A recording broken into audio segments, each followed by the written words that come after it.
right in the kisser. Hey, how the devil are you? Why are you order? Right. So, a week or so back, for those of you who watched it, and for those of you who didn't watch it, I'll put a link here. Go back and fill your boots with that video.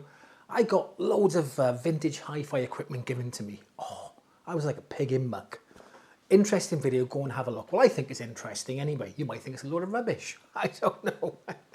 Anyway, so this is, and I said I would try and review this equipment over the next few months. So here is my first video of many to come. Anyway, so what we're going to review today is the Pioneer compact disc player PD-S703. Now I also have the older version of this. Was it the 80 something? I can't remember. I'll put it up here somewhere, okay? But this one has, on the back, this has coaxial, optical and RCA out. Whereas the older version, I think, only has optical, I believe. So you can use this as a transport system. So you could just use it as a CD transport and use an external DAC or a DAC in, say for instance, an amplifier. Although I don't think you need to, and I'll tell you why a bit later in this video. Oh, watch out for that. Will you win? Yes. Right, now this has something called Legato Link Conversion. Now I was like, what the deuce? I have no clue what Legato Link Conversion is, so I had to look it up. And apparently what it is like a digital to analog conversion type thing, okay, that converts signals at higher rates. So am I making any sense? So CDs cut off around about 20 kilohertz or 20,000 hertz, okay? That at the high end, they cut off there. That's what CDs do. And what this does, the Legato Link Conversion actually adds to that on top, gives you more space on top. So adds more things at higher frequencies. Now, again, I'm not exactly sure how it works, but it's there. However, what I will say is, if you use it as a CD transport, obviously you're not going to be using that Legato, I think that's how it's pronounced, Legato. You're not going to be using that Legato Link Conversion, okay? So be aware of that. It also has a Stable Platter Mechanism. So I'll just show you now. So here we are. And the CD goes in face up. You don't put it face down, you put it face up like that, okay? And I'll give you a closer look at that in a second. And then obviously what happens in that spins, the laser's coming down. So to give you a bit more of an in-depth explanation of the Stable Platter Mechanism, I've looked up online and this is what I found. Have a look. After digging around on the internet for about 20 minutes, I found some information on the Stable Platter Mechanism here. So a compact disc player normally clamps an area of 32 millimeters, like that, yoink. In the center of the disc. In conventional CD players, the clamper has only this much area to hold the mounted disc, which leaves most of the disc unsupported. This leads to minute vibrations in the disc that can degrade the sound quality. Our Stable Platter Mechanism is a world's first. Ooh, innovative and unconventional, featured in the blah blah blah blah blah. This mechanism supports the entire disc from below, rather than clamping it from above, with the pickup and the spindle motor located above, like that. And the disc mounted with the music side up.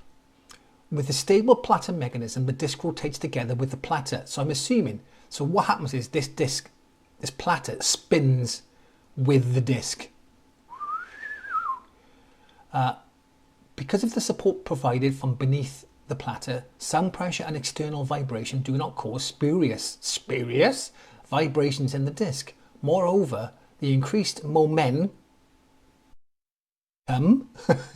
overcomes torque ripples and cogging. I've nearly read that wrong. And cogging of the drive motor to provide stable disc rotation unaffected by variations in the loads. And since the entire disc is supported, it cannot sag or wobble. This prevents jitter and improves readout accuracy of the pickup. All in all, the Pioneer Stable Platter Mechanism has achieved a number of superior sonic advantages: higher transparency, more substantial bass, and a finer expression of musical nuances. Ooh, there you go. Well, I'm not sure if this is a bit of a gimmick, but to me, it looks legit. You can see, I can understand the science behind it and the logic behind it. And there you can see the conventional mechanism there where it's clamped from the top, and it's only clamped, 32 mils across here. And you could get vibrations in the outer part of the disc. So, and you can see the disc clamper, the spindle motors underneath, lasers coming from the top here.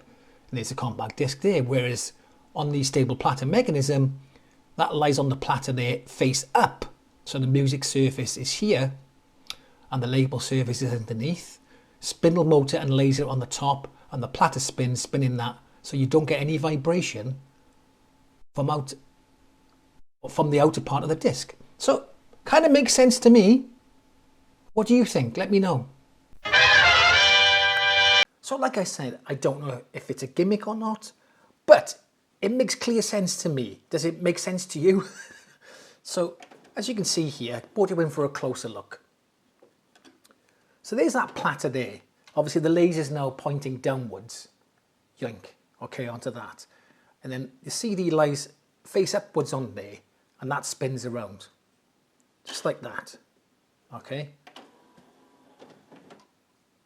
Look how smooth that mechanism comes in and out. I quite like that. Nice. Just, I don't know. I'm easily pleased, aren't I? Right, let's have a look at the front of it. So starting from the left, we got the standby button, boink boink. Then you've got display off. This only operates when the CD is playing. So, doink. And what it does, it just turns it off. There we are. I will say that the display is quite clear, but it's not the brightest display I've ever seen. So just be aware of that. I mean, you can still see it, but it isn't the brightest I've ever seen. Then you've got your time then, so it shows what time it's playing. There, you've got 62 minutes left, how much left on the track, how much the whole CD, how many tracks on it, etc, etc. You got the gist, okay? Then you've got repeat one track and repeat the whole CD there. There you go.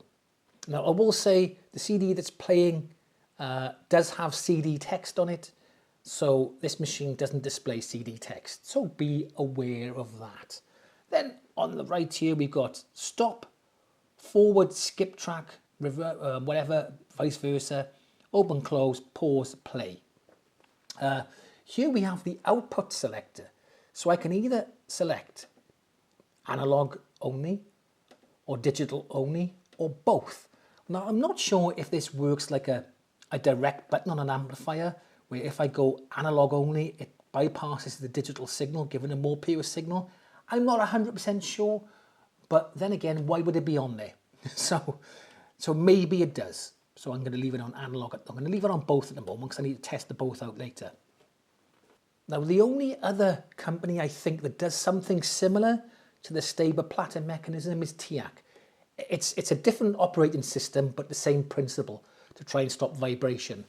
And you can get that on the TIAC VRDS701, which is currently out now to buy. And only costs, £2,500. There you go. Blimey. Now, apparently it's a very good CD player with a lot of functions on there. But £2,500, blimey. And VRDS stands for Vibration-Free Rigid Disc Clamping System. There you go. I forgot to mention that the CD players I have didn't come with remote control. So there's a lot of things I can't do with the player. And you can see that there's a few little...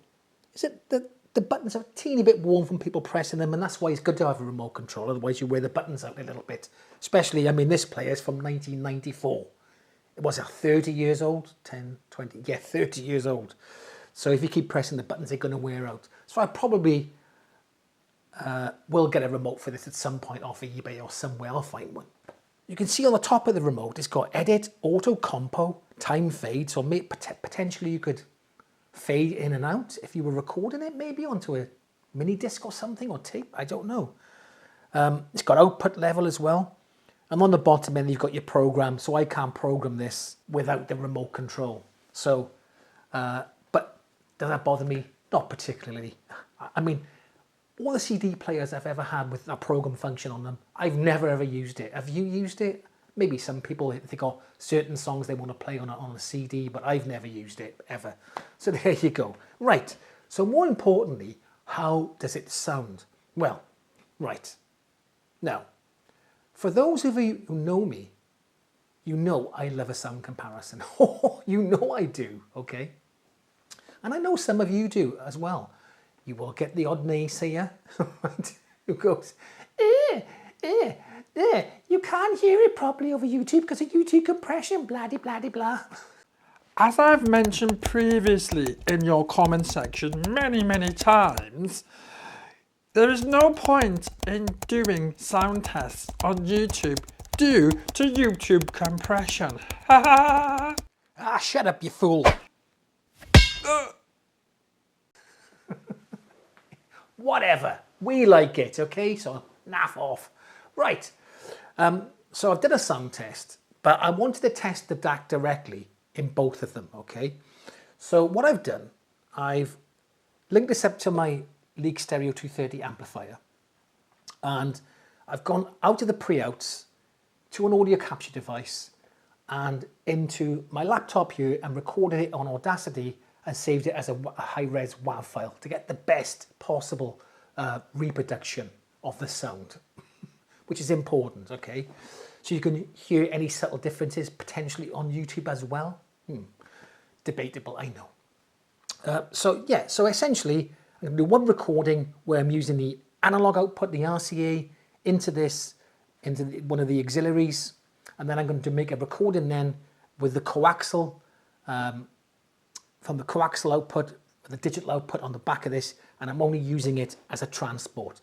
So one, I'll be using the digital to analog converter in this, and the other one, I'll be using the DAC in my amp, and see which one sounds better or worse, if any. Anyway, have a listen to this.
apologies, but I just had to interrupt here. While I was doing the sound test editing, I noticed that the editing software decided to abbreviate the analog out to a certain word. And this is why you've got to be careful when you abbreviate things, because I know it's childish and I know it's immature, but that made me laugh. And if anybody has ever tried that, you're going to be getting a visit from a doctor pretty soon. Anyway, there we are, back to the video. And there you go. What do you think? I know it's difficult to try and hear the difference between the two. But from my experience with using the player, this is probably the first time. I'm getting ahead of myself a minute. So most previous DVD players and CD players I've used have all sounded good, and some of them have come really close. Like some of them so close it's hard to tell the difference. But I've always kind of preferred the DAC and the leak just a little bit. But a lot of the players have gone, well, it doesn't really, you could use it as a transport, or you could use it as a standalone system. It sounds pretty good.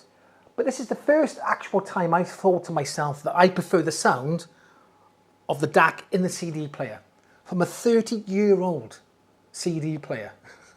I don't know if you agree with me, but I think it sounds really nice. And again, we're talking subtle differences here. But I did feel that the sound was a little bit more open. I just felt the voices sounded a bit richer somehow. I don't know. Maybe it's placebo effect, because I'm thinking of this, what is it? Legato Link Conversion is in my mind. But I tested a few CDs back and forth, and I was flicking through the coaxial and auxiliary inputs on my leak stereo, going through both of them. And I was going, oh, I'm really warming towards the CD player more than the leak stereo. And I got to say, the DAC in the Leak Stereo 230 is a very decent DAC. I've had no qualms with this since I've had it. I've always been quite impressed with it. But this, I thought was better. Anyway, there you go. So, if you get one of these second-hand and working well, and hopefully with a remote, I would definitely fill your boots with that. Okay, I can thoroughly recommend the PD-S703. There you go. I like it. Anyway, that's come to the end of the video. Would love to know your thoughts in the comment section below. Have any of you had the experience with the, the Stable Platter Mechanism? Eh? Let me know. Anyway, I'll catch you in the next one.